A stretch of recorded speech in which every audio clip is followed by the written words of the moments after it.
Fala pessoal, sejam muito bem-vindos ao Biaconcast. Eu sou o Rafael Soares, diretor de marketing da Biacom. E eu sou o Luiz Fernando Gomes, diretor comercial. Bora para mais um episódio.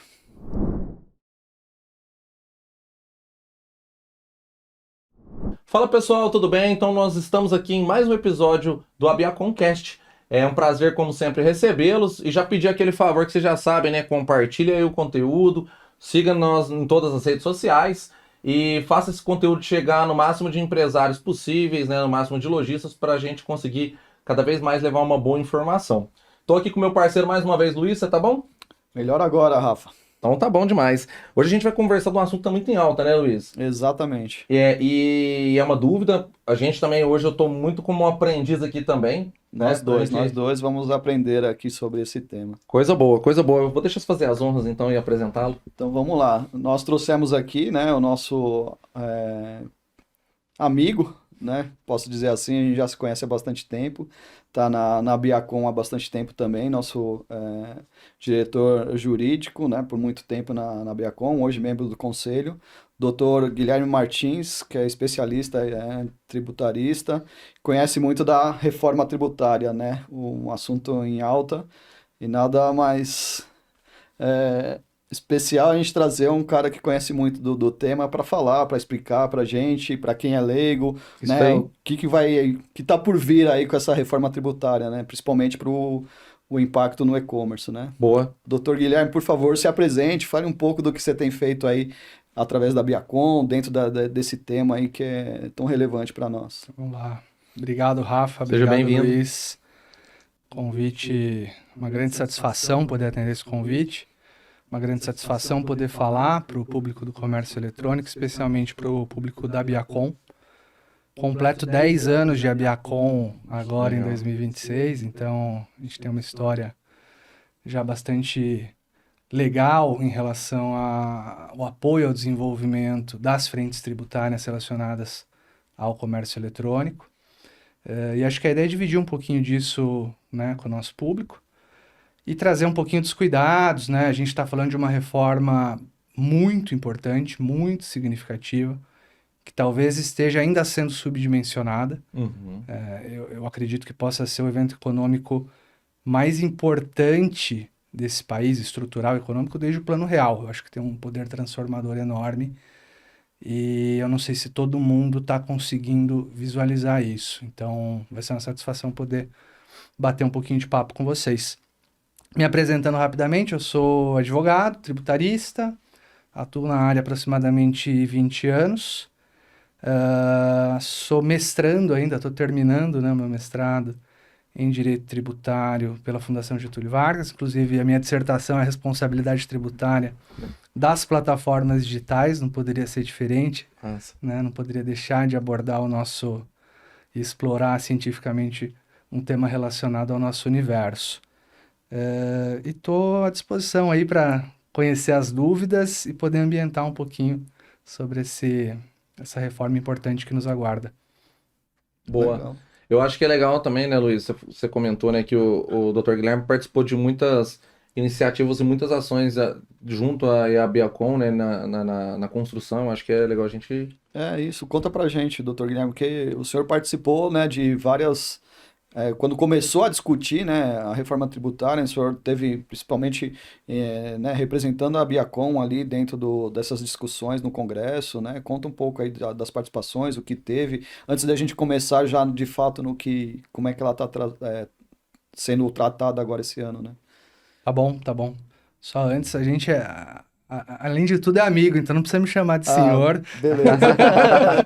Ótimo. Mas eu tive o privilégio, na verdade, sou grato à Biacom pela oportunidade de tê-la representado em mais de uma oportunidade junto ao Legislativo, né? Tive em 2019 no Senado Federal falando da reforma tributária pela primeira vez, representando ainda a ABCom, né? Uhum. Hoje a Biacom.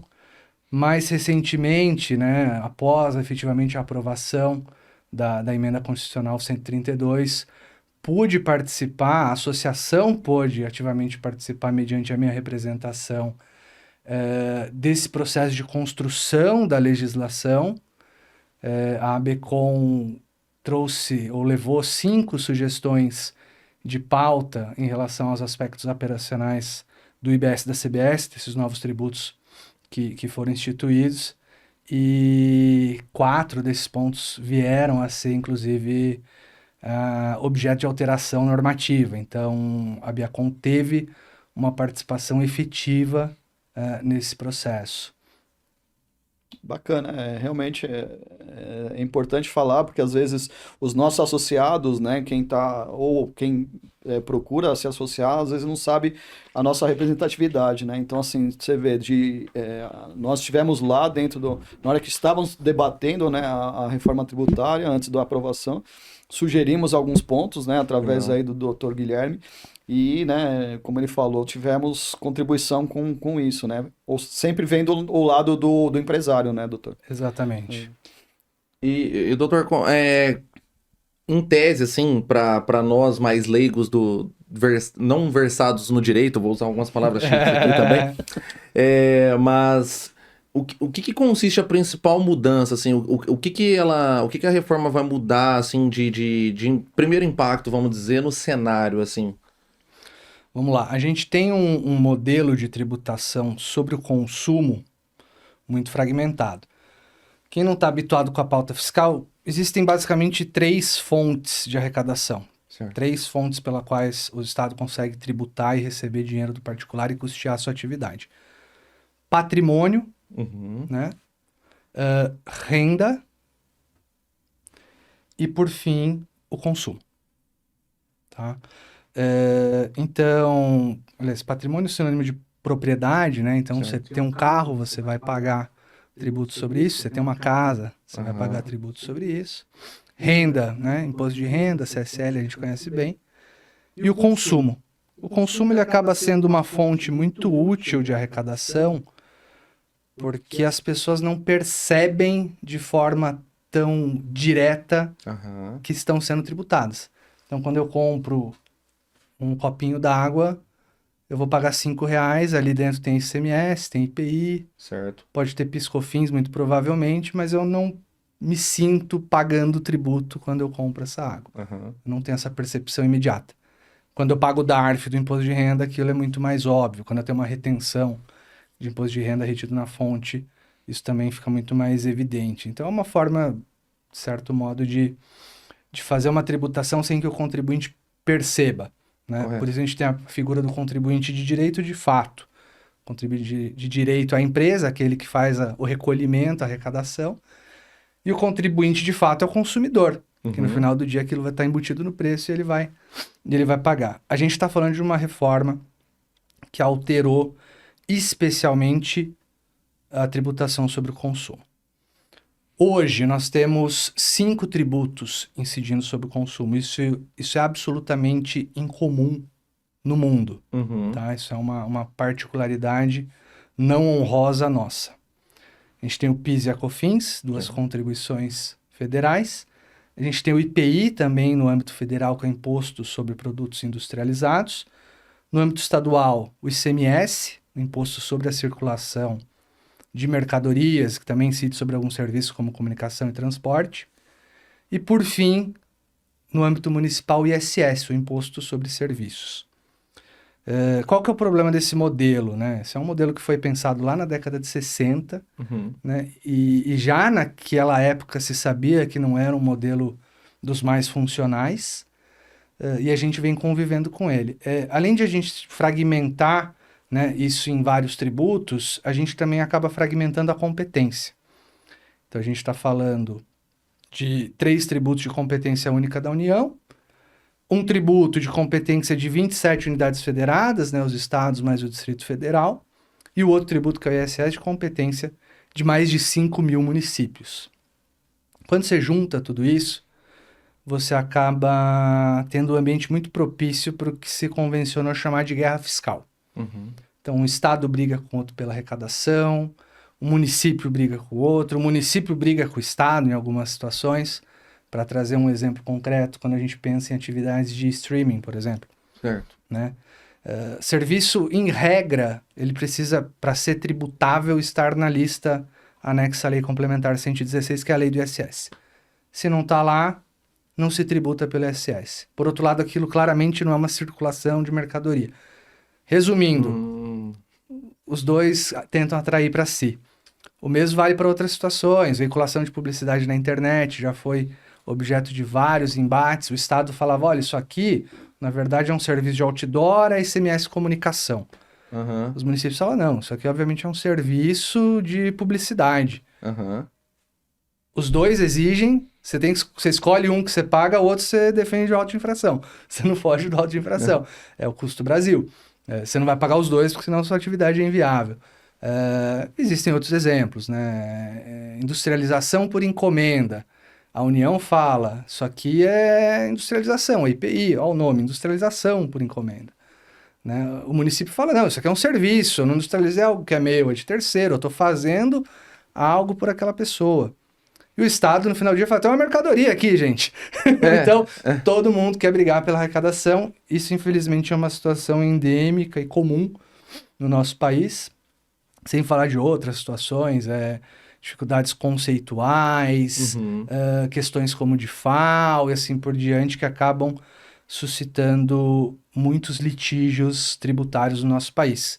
Acho que esse é um ponto, até um dado interessante de trazer. Dois dados que eu gosto de trazer quando eu falo dos porquês da nossa reforma. Hoje a gente tem um contencioso tributário, ou seja, litígios em matéria tributária, que correspondem a 75% do PIB. Nossa. Então, assim, de discussões que as pessoas, enfim, não conseguem chegar a um consenso ali e tudo isso, obviamente, se traduz em segurança jurídica. Um outro ponto, né? A gente tem um sistema muito fragmentado, acaba se traduzindo em complexidade. Sim. Tem um estudo do Banco Mundial que eu gosto muito de citar, ele é de 2022, ele basicamente busca estabelecer uma média de quantas horas uma empresa dedica por ano, né, via seu departamento fiscal, para cumprir obrigações tributárias.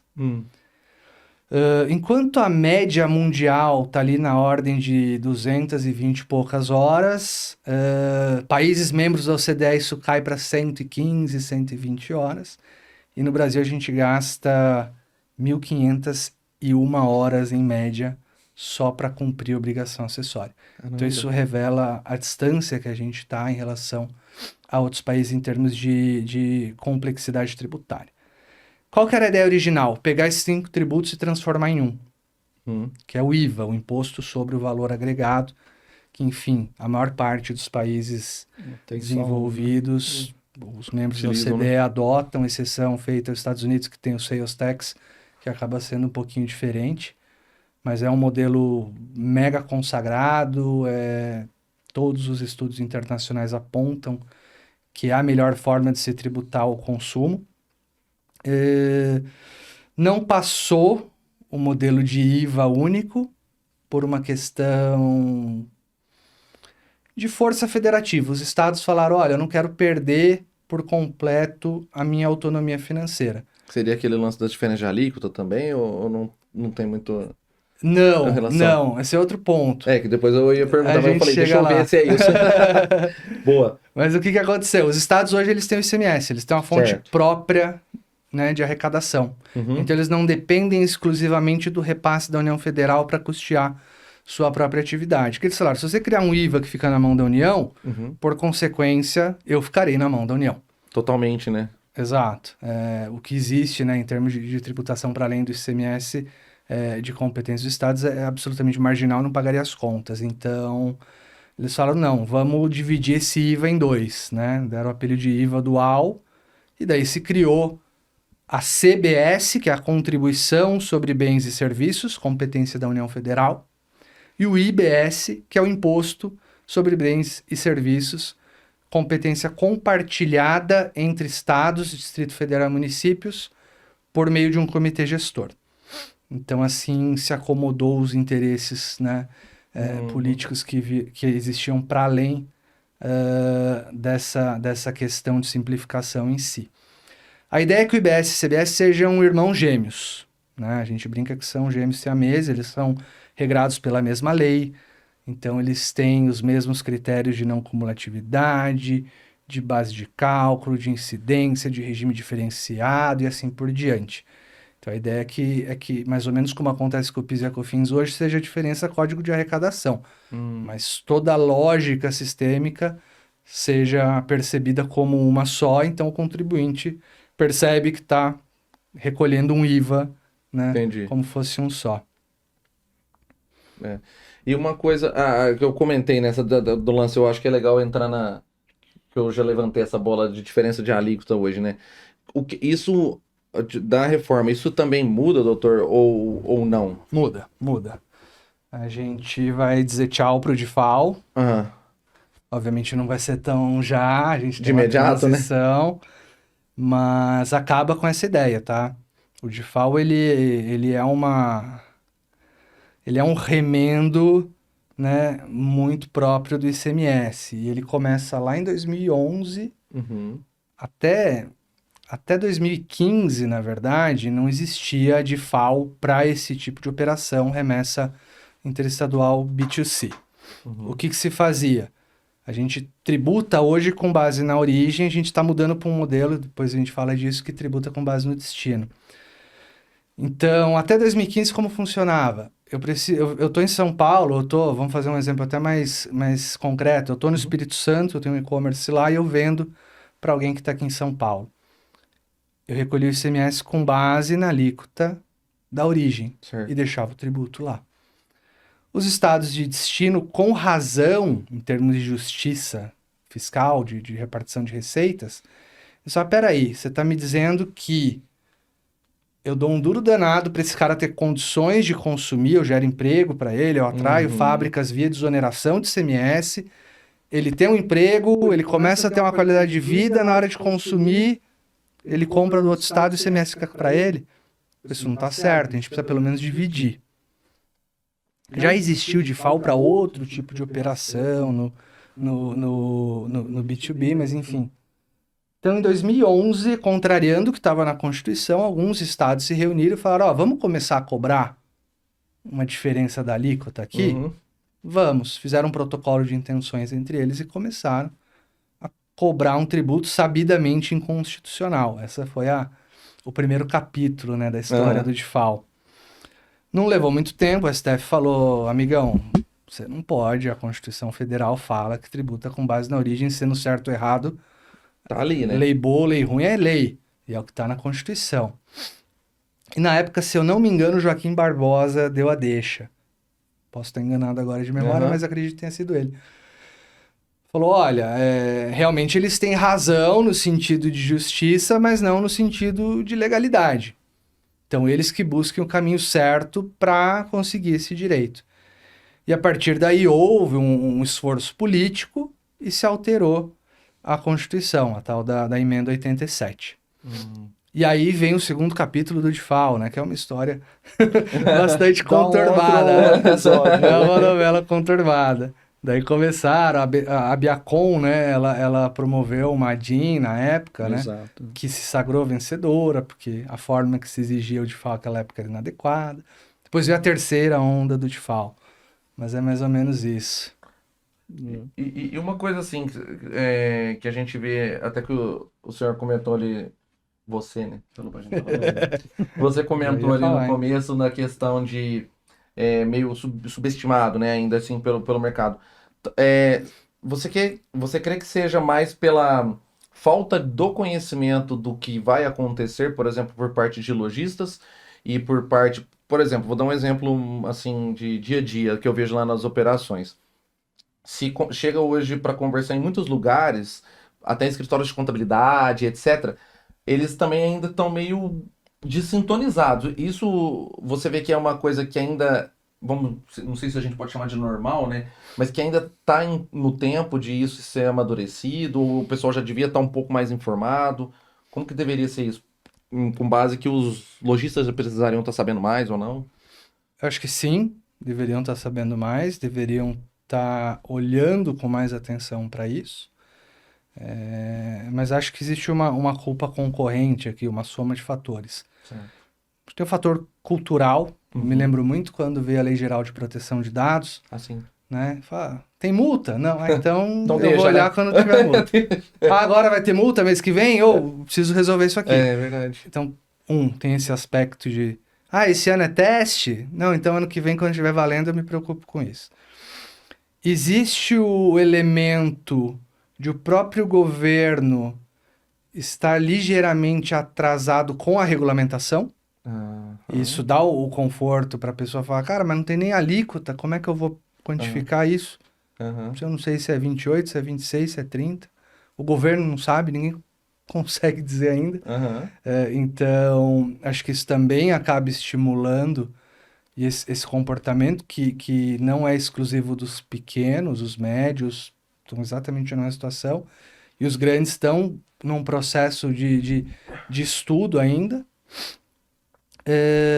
E acho que tem, enfim, um pouco essa questão do conforto de a tecnologia vai resolver, é uma reforma tecnológica e o meu sistema já vai adaptar e eu vou sair fazendo. Não preciso me preocupar em isso saber, né? tranquilo. E a gente sabe que, tipo, os sistemas, eles, muitas das vezes, os RPs aí demoram um pouco para essas atualizações. Né? Exato, E- e um pouco mais do que isso, tá? O que acontece? Existem algumas pessoas que fazem projeções, né? Então fala, ó, Certo. deixa eu entender, hoje eu sou um e-commerce, eu tenho, juntando meu ICMS, PIS/COFINS, considerando que eu não seja industrial, vamos tirar o IPI da equação para não ficar mais complexo.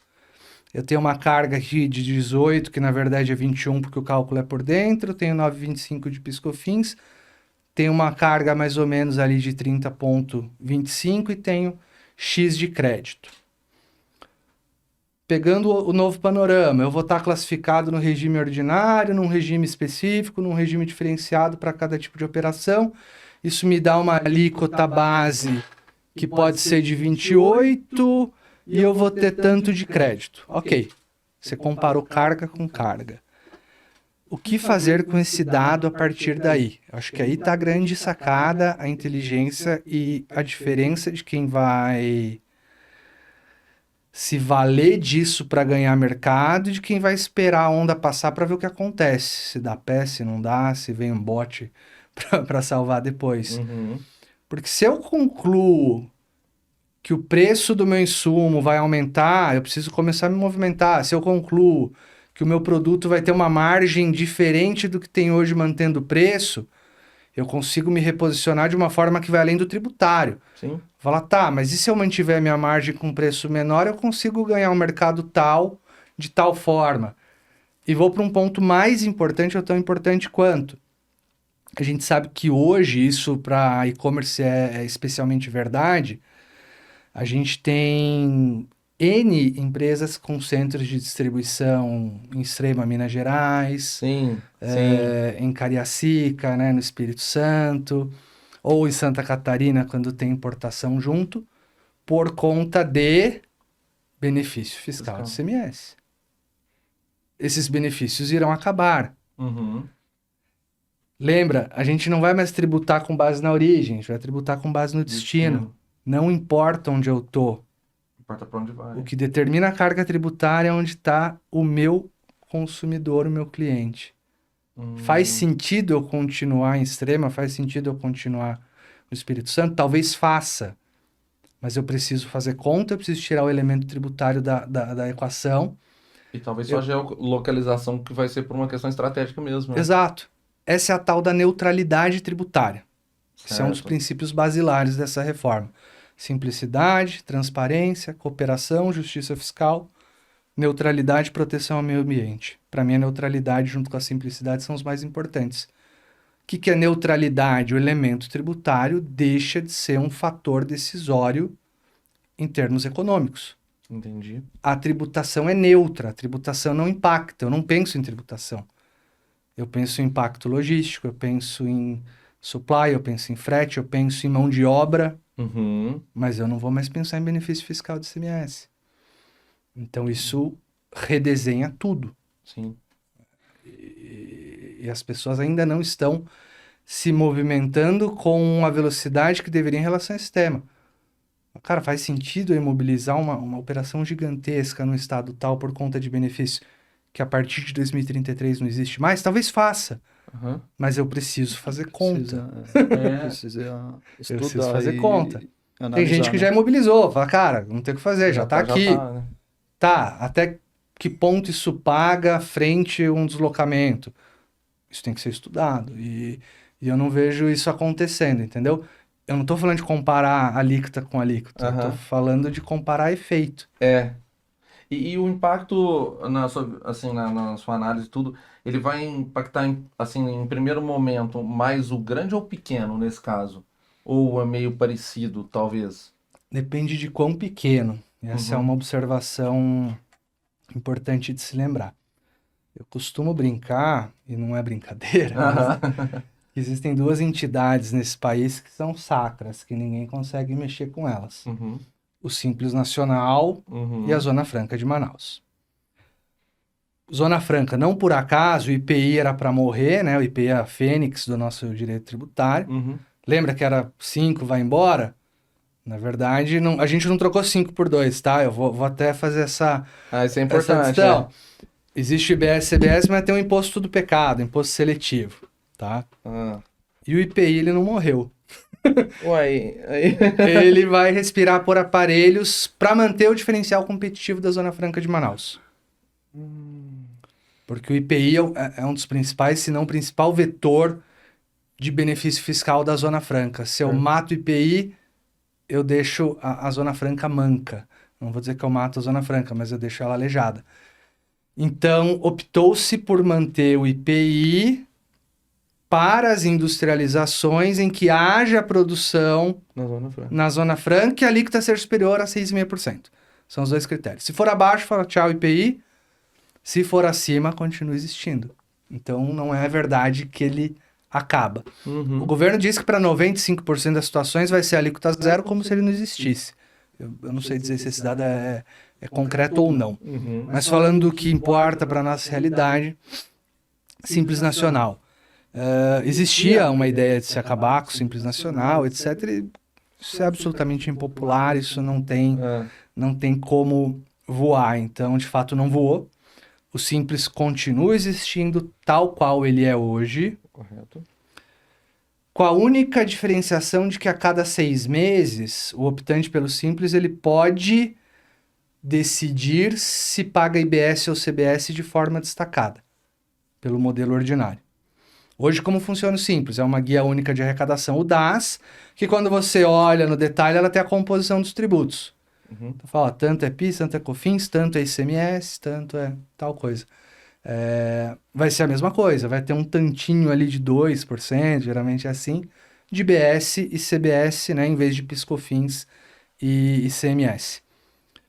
O que pode acontecer? Se você está numa cadeia em que o crédito é importante, você pode ser estimulado pelo seu cliente a transmitir crédito para ele, porque das duas uma. Ou você me dá o crédito ou você me dá o desconto, correspondente ao valor do crédito que eu vou perder. Sim. Então talvez ele fale, cara, faz sentido, você está entre dois caras que não são do Simples. Você compra com crédito, existe um custo, Sim. né? Chega aqui, você não pode tomar esse crédito porque você é do Simples e você me passa, vamos usar um exemplo concreto, se a alíquota for 28%. Você compra ali a R$100 com 28, Uhum. você não me passa 28, você me vende a 200 com crédito de 5. Você deixa esse crédito para trás. Ele fala, cara, opte por capturar esses créditos, porque daí é mais vantajoso para mim e para você. Isso pode acontecer. Pensando no B2C, isso não é uma realidade, mas pensando nas etapas anteriores, isso pode acontecer. Agora, respondendo a sua pergunta, para esse pequeno que está no Simples, não deve ter um impacto muito grande. Ele vai se perceber como contribuinte do Simples da mesma forma. Para quem já está no presumido, para quem é maior, está no real, a diferença é abismal. E ela vai variar absurdamente a depender de setor.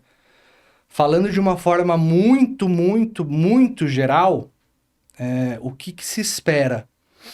Que comércio fique mais ou menos na mesma, que indústria venha a ter um impacto para baixo, uma redução de carga. A indústria historicamente sempre teve que pagar muito tributo. e que serviço tem um aumento importante de carga tributária. Entendi. Eu vou te dar um exemplo em relação a serviço que isso fica bem visual. Pega uma empresa do lucro presumido, que, enfim, já é uma empresa estruturada, tal, paga 3,65 de PIS/COFINS, não tem direito a crédito, e paga ISS, que é 2 a 5%. Certo. Nunca vai passar disso. Então, você está falando que no pior dos cenários ele tem uma carga sobre consumo de 8, né, 0,65%. A gente está partindo de uma alíquota esperada de 28%. Fala, tá, mas ele vai tomar crédito também sobre tudo que ele adquirir. Tudo bem, mas ele não adquire insumo. Uma profissão intelectual, etc., você não tem. Você tem energia elétrica, aluguel, alguma coisa tal, mas não é nada substancial como uma indústria. Daí trouxe-se uma desoneração para as profissões intelectuais, que é uma redução de 30%, mas ainda assim, você está falando de 15, 16 contra 8, é uma diferença importante. Sim. O jogo muda, né? Muito. E aí, pensando do lado, né, do nosso público que é maior do digital, né, de e-commerce e tal, assim, você falou desse ponto importante, né, dos locais, né, do benefício fiscal, né, pensar e calcular isso. Tem algum outro diferença que vai ter com essa reforma tributária para e-commerce, que vai impactar para o e-commerce, que o pessoal, né, quem tem e-commerce hoje precisa estar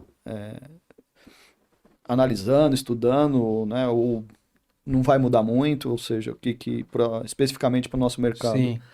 A gente tem uma dificuldade de categorizar e-commerce, porque e-commerce abrange tudo. E-commerce é um canal de venda, né? Mas eu posso estar falando de indústria, eu posso estar falando de serviço, eu posso estar falando da mais variada gama de mercadorias. Mas para não deixar a coisa tão abstrata, acho que, primeiro, um ponto.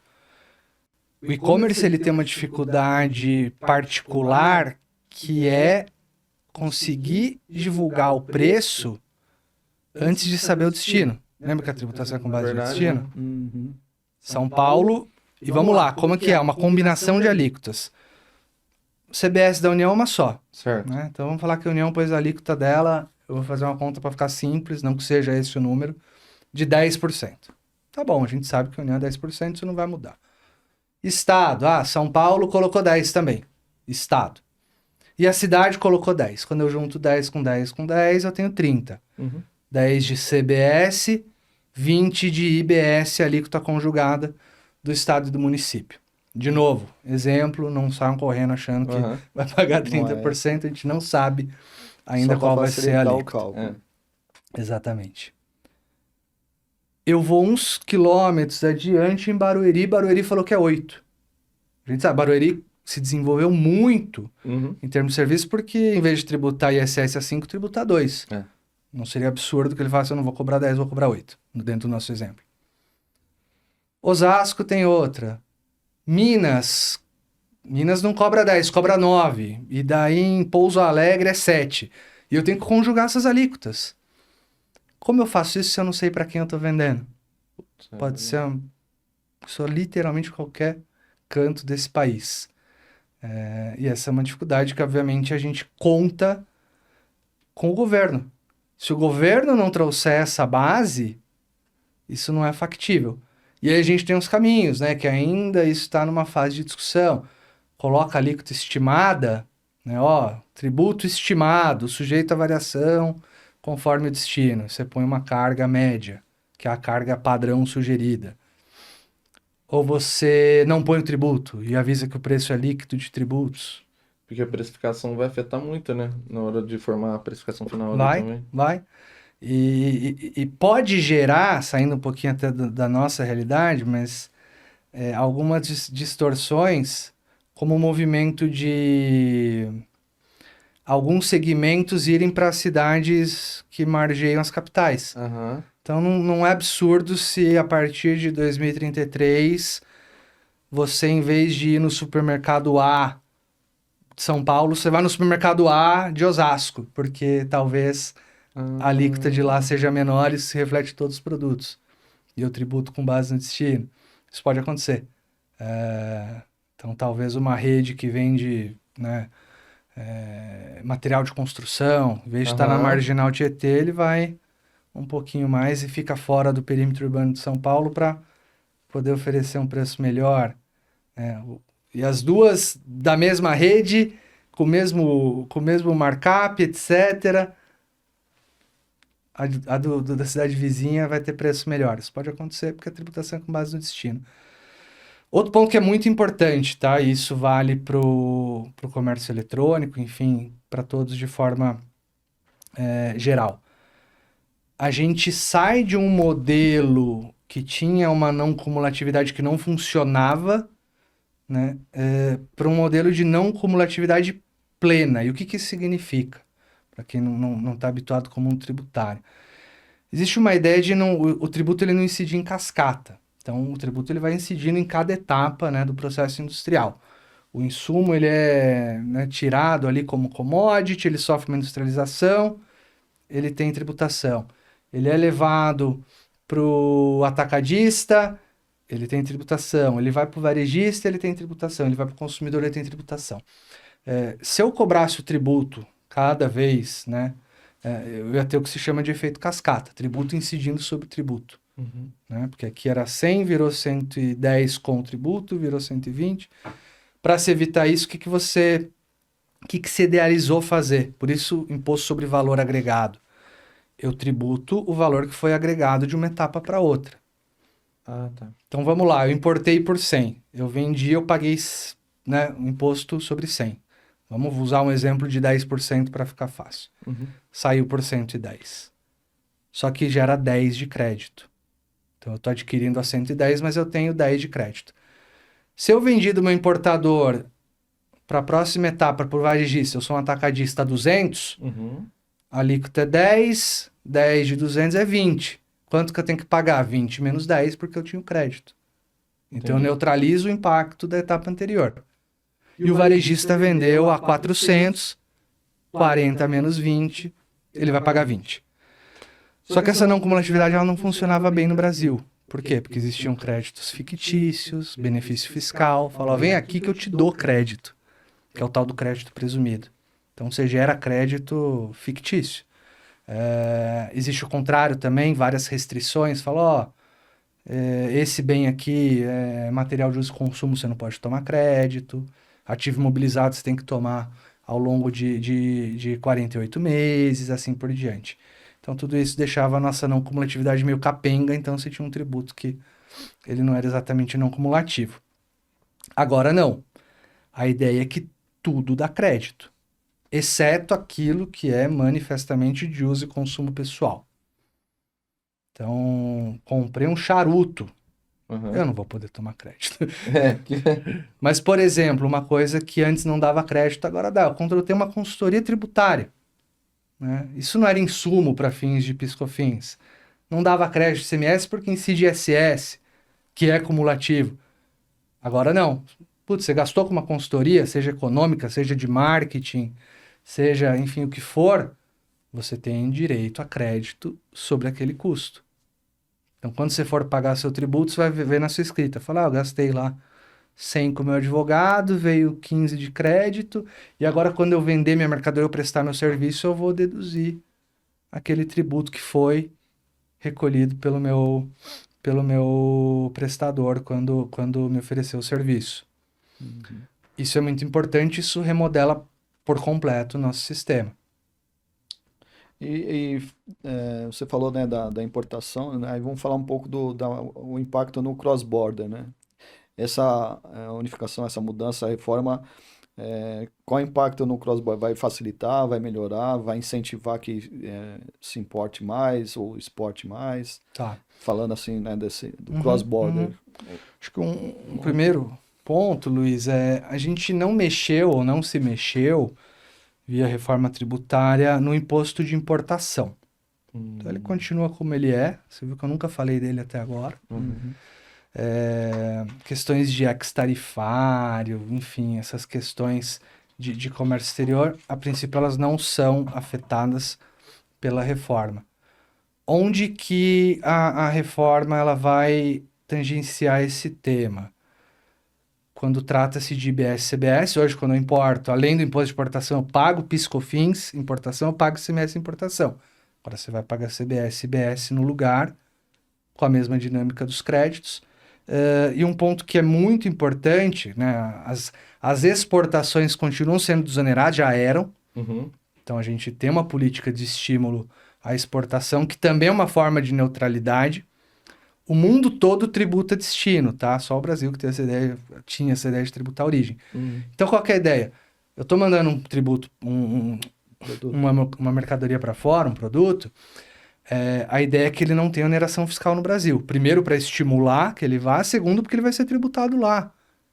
Então, eu neutralizo o impacto. Se eu tributar aqui, ele é bitributado, ele vai ficar caríssimo. Uhum. Eu acabei de jogar minha indústria para baixo.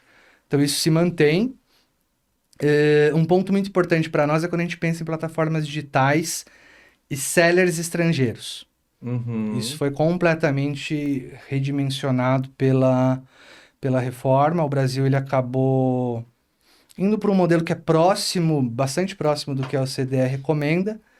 E basicamente é o seguinte: se eu sou uma plataforma digital estrangeira, eu preciso me cadastrar como contribuinte do IBS-CBS. Quer vender para o Brasil? Se cadastra aqui. Ah, legal. 2, eu sou uma plataforma nacional ou nacionalizada, porque o mais comum é que essa empresa estrangeira abra um CNPJ aqui no Brasil e tenha uma operação aqui.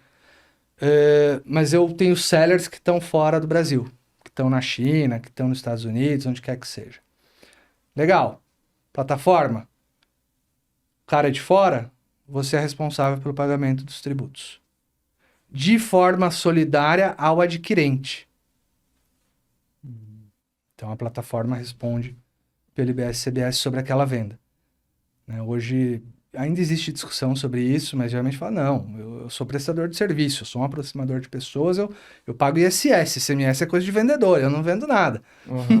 Eu dou a mãozinha, eu ajudo até a emitir a nota, mas eu só estou aproximando. Eu faço transporte, eu faço a campanha publicitária, eu faço o meio de pagamento, mas eu estou só intermediando. É complexo, isso, né? Porque é muita margem de interpretação, né? Também, O que acontece? Isso não é uma exclusividade nossa, tá? Essa ideia de que a plataforma é só um intermediário não cola mais. Uhum.